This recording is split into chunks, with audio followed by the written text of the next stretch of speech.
Mikkel Petersen, du er en af de sødeste drenge, jeg nogensinde har mødt.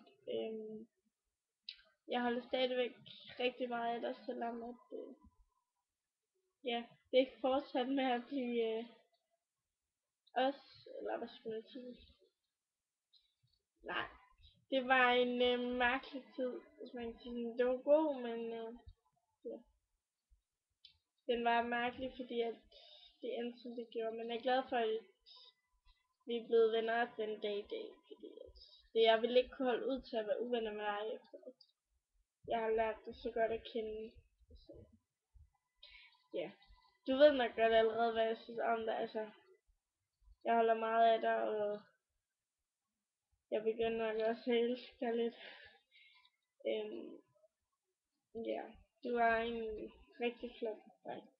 Det synes jeg virkelig. Og jeg er glad for, at de stadigvæk kan snakke så godt sammen, så vi kan sige hej til hinanden og sige noget, fordi man kan ikke lige så mange, jeg kan det med mere. Men det er det sjovt at have dig. Love til dig.